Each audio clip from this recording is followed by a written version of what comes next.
So Alex O'Connor and Trent Horn had a conversation, and they were talking about pretty much atheism, Christianity, stuff like that.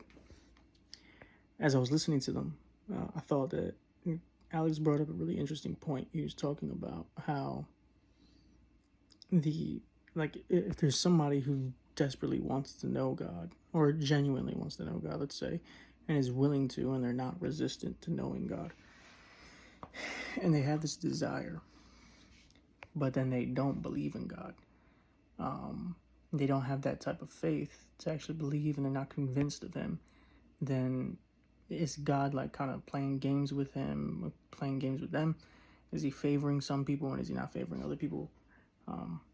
Like, kind of, how do you reconcile that with somebody who's not resistant to knowing God, but is not convinced of God, of either His existence?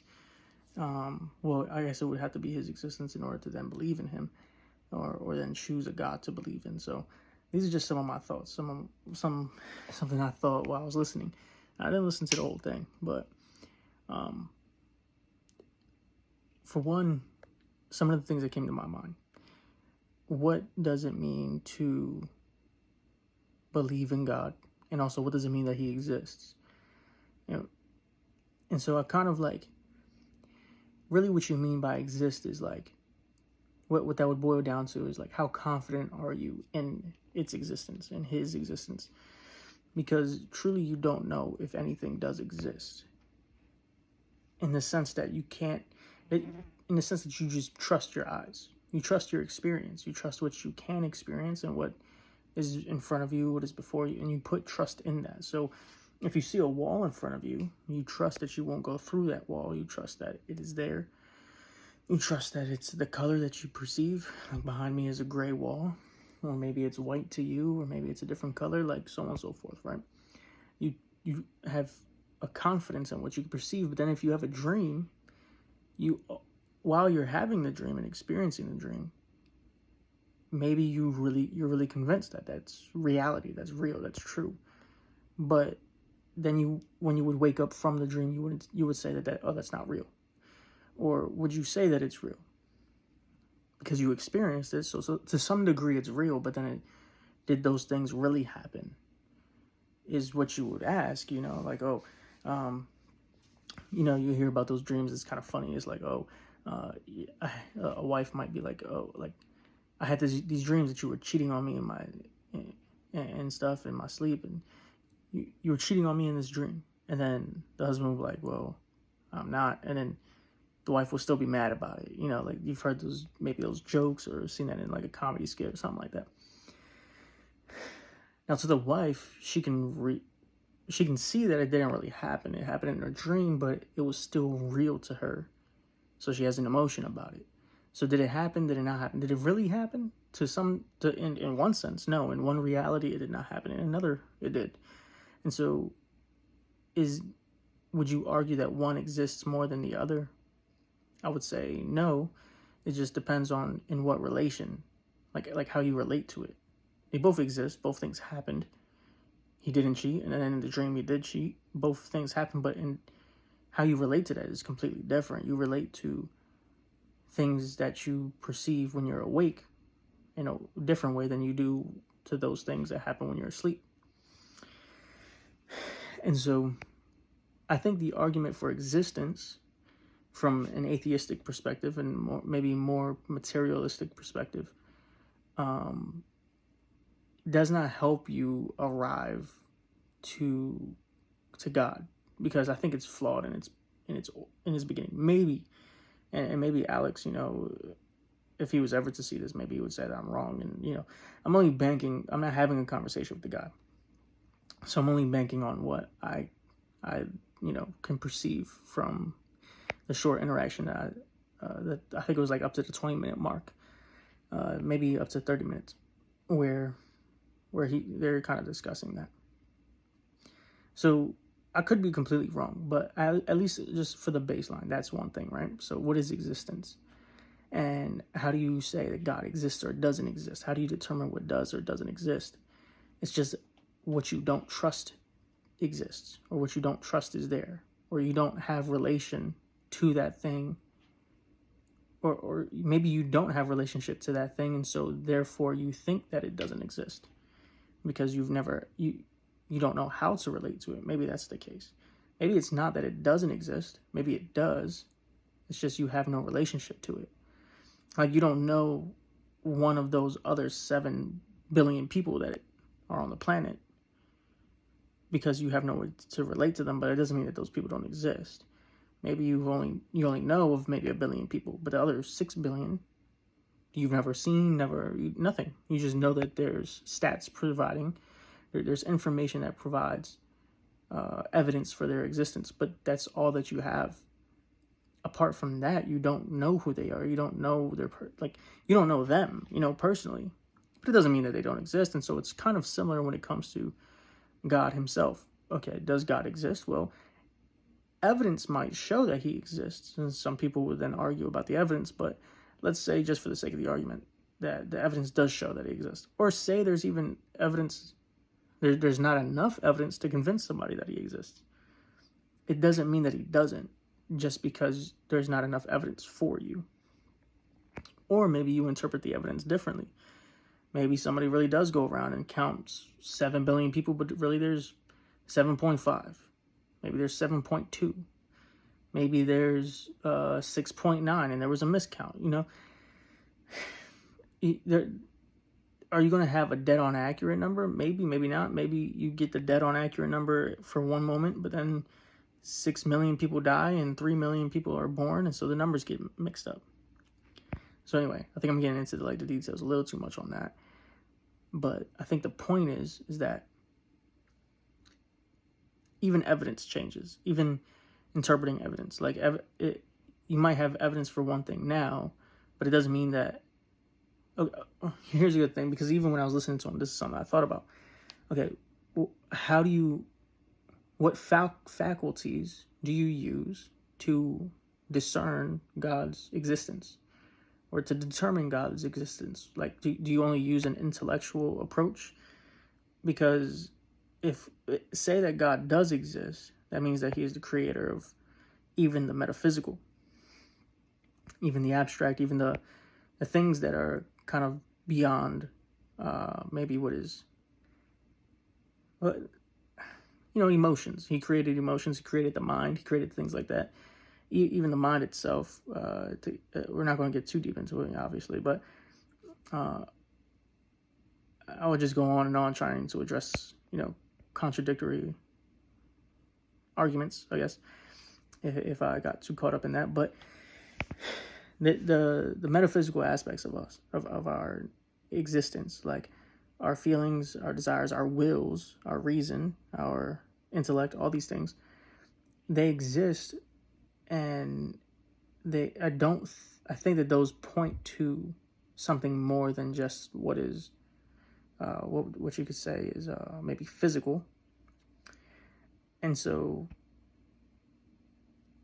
what I would say is, if maybe, again, people interpret these things differently, but let's just say, for the sake of the argument, that man is made up of, from the Catholic perspective or even the Christian perspective, that man is made up of body, soul, and spirit.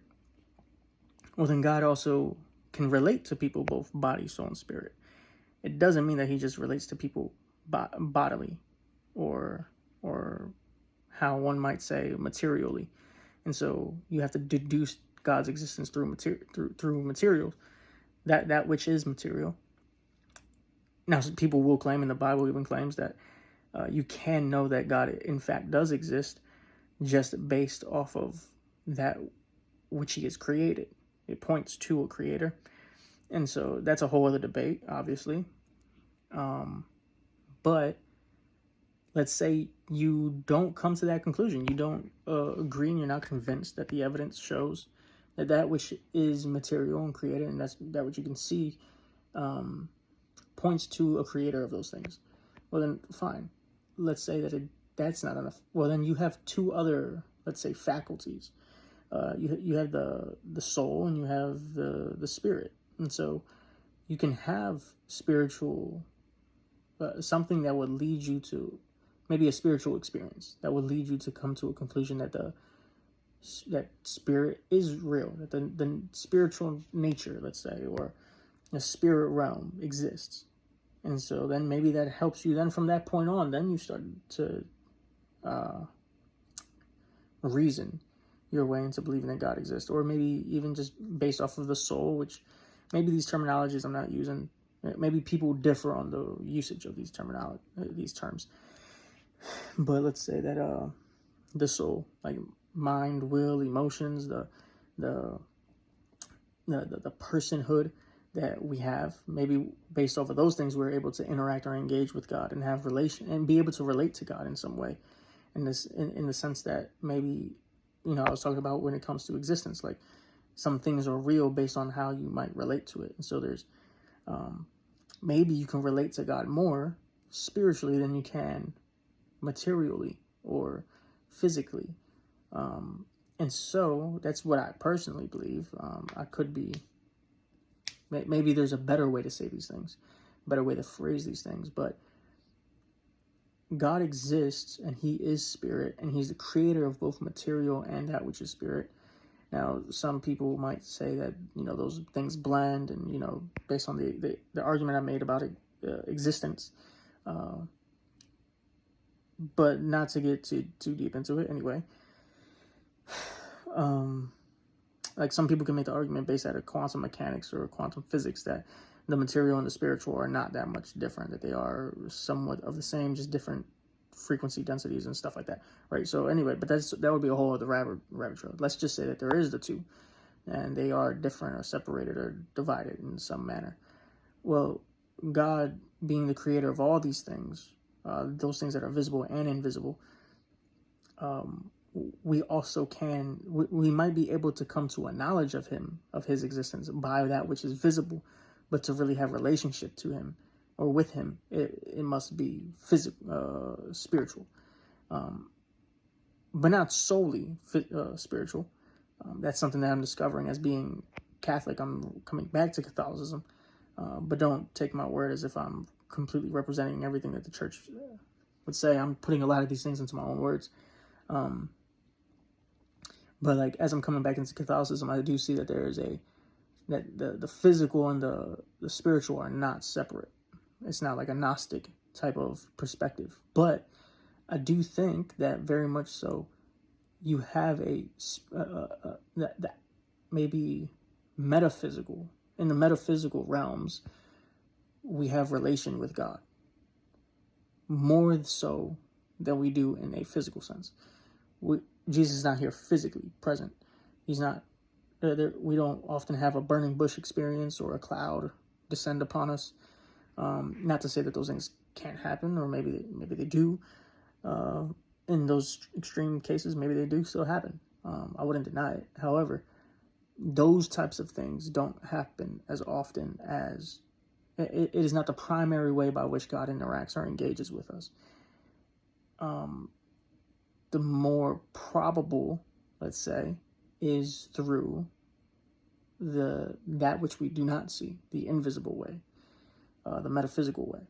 And by metaphysical, what I'm referring to is like the spiritual way, a spiritual connection. So to Alex O'Connor, if he ever does see this, and maybe he won't, maybe very few people will see this, maybe nobody will really see this, but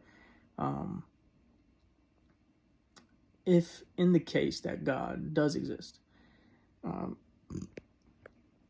you're saying, you want to know him, and you're really willing to know him, and you're unresistant to him, well, I don't think that knowing him means coming to maybe a rational understanding. Now, because it does beg the question, what do you mean by know, and what do you mean by believe?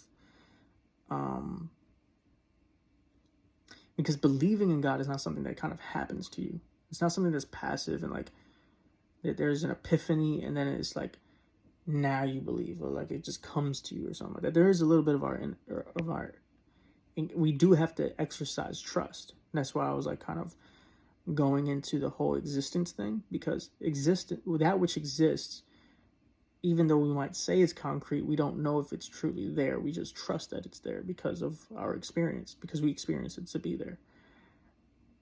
As you're watching this, your experience is saying that there's another person on it. Like, maybe you don't think that this is AI, like maybe that will change later down the line, because we've experienced AI, we might not trust as much what's on the other side of this camera, or whether it's even a camera at all. Maybe later down the line that changes, and our trust for the people that we see is now diminished. And so, based out of our experience, we then exercise different degrees of trust.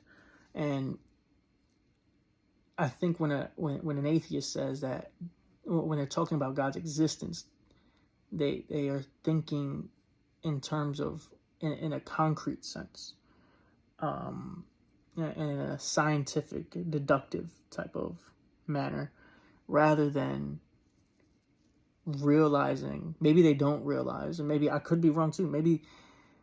Maybe they don't realize that it does take faith, that everything, that our engagements with reality and our what we believe to be real or true is based out of trust. That there is no true, real certainty. You don't know if the floor is going to fall in on you. You don't know when you're driving down the street whether there's going to be a manhole that just opens up and your car falls through. But you trust that that's not going to be the case. And you trust that when you're driving your car that it will run. You trust that your next breath will not be your last. Like, there is a constant trust going on. There is no certainty, really. And so if that's true, then there could be no certainty that God exists. But there is a trust. There is a faith that he exists. We believe that he does. And if you believe that he does, to at least exist. See, I don't remember where this is at, but it's in the New Testament, and it says that I think I might paraphrase. I'm going to paraphrase, and I might be wrong. But it says that in order to please God, you must first believe that he exists and that he is a rewarder of those who diligently seek him. I think it's referring to, if you find to find God, you must first believe that he exists and that he's a rewarder of those who diligently seek him. So the first step really to discovering or believing in God is not that you are convinced because of evidence. It's that you do believe that he does exist, and then you believe that he is someone that you can seek out, and then you diligently seek him out, believing that he does exist. He already does exist. I think a lot of people are unconvinced of his existence, and so they fight to believe in his existence. And that's another thing. But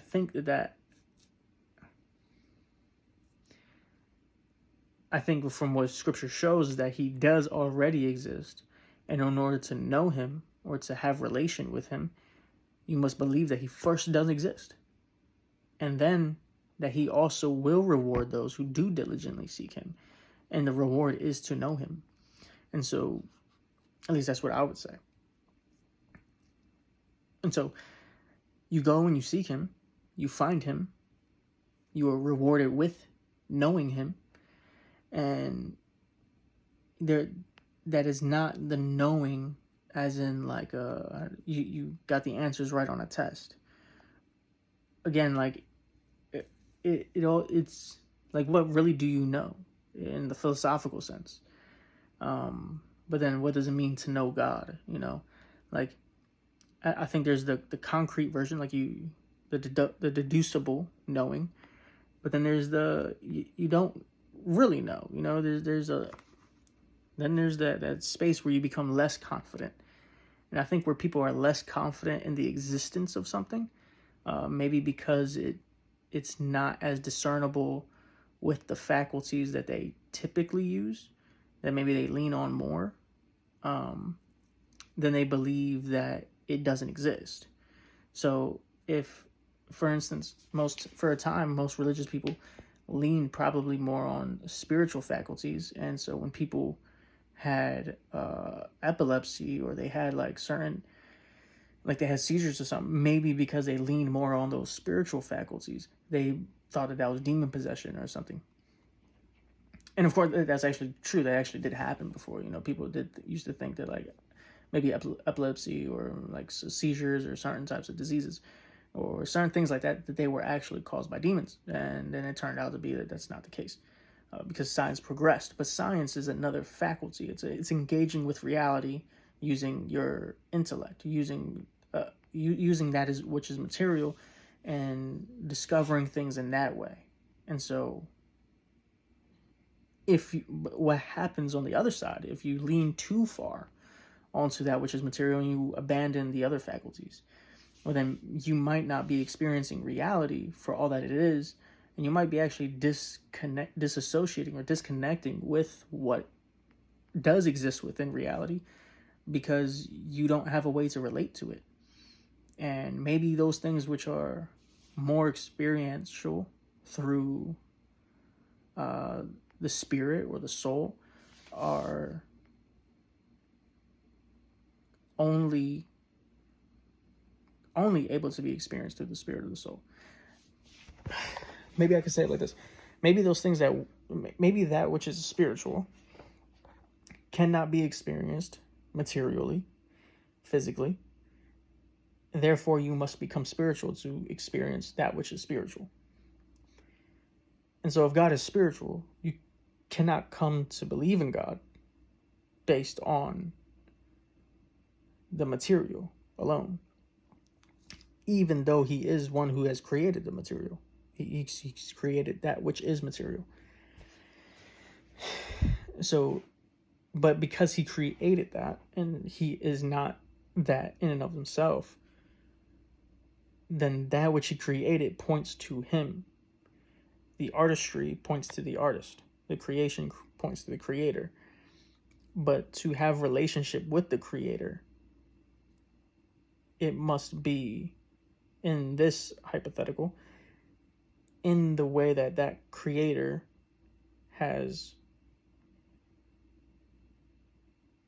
it must be in the realm, I wouldn't say of his existence, because I believe God exists through all realms, but like he transcends the realms. But if he is transcendent, then one must transcend. Let's say it like that. Just because maybe I'm running out of maybe I don't have the vocabulary to articulate, but maybe somebody was able to follow me. Maybe some of you guys could follow me there. But in order to experience that which is transcendent, you must exercise the faculties that are transcendent. And of course, even when we say transcendent, we're talking about the material realm. And so I think that maybe that paradigm might help those atheists who do wrestle with having a non-resistant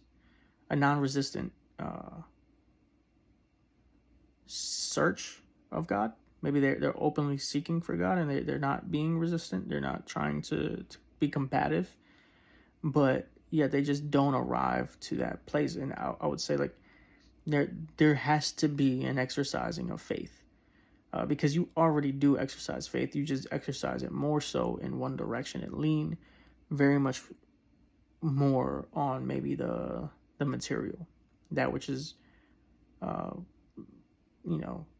that your eyes can perceive. And so you trust your eyes very much. Some people, they trust their eyes, obviously, but they also trust their intuitions. They trust their impressions. And it's like, how do you trust those things? A lot of people will be skeptical. They call them stupid, stuff like that. Maybe they make wrong decisions because they trust those impressions.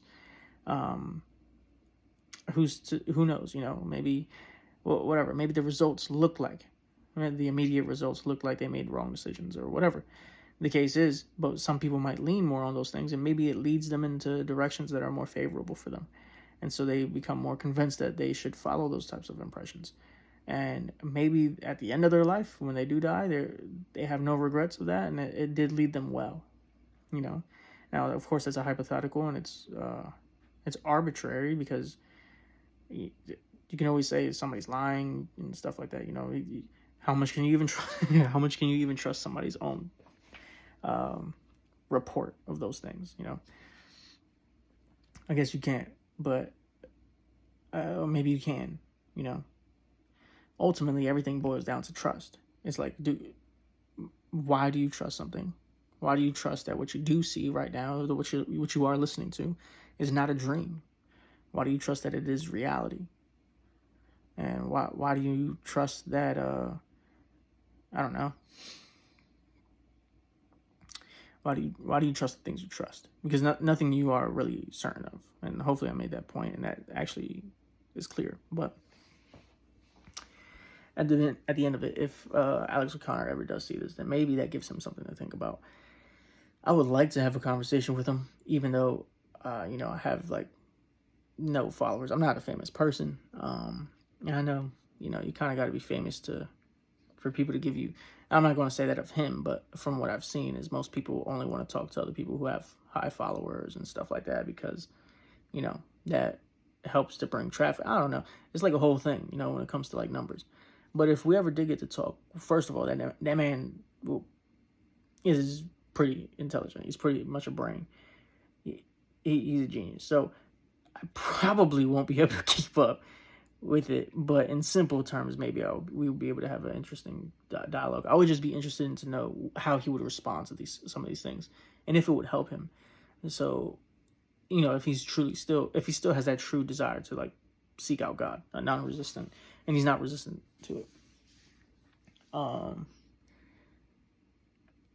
So yeah.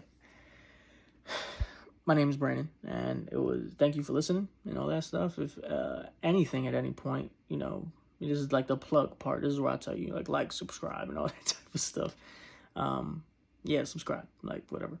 I just like to share my thoughts. So if this was interesting, please share some of your thoughts. If you thought anything, you know, while I was talking or whatever. If you think I'm wrong, please share that. If you think I'm right, please share that. What I was right about, share some of your thoughts that might be in addition to what I said. And yeah, thanks.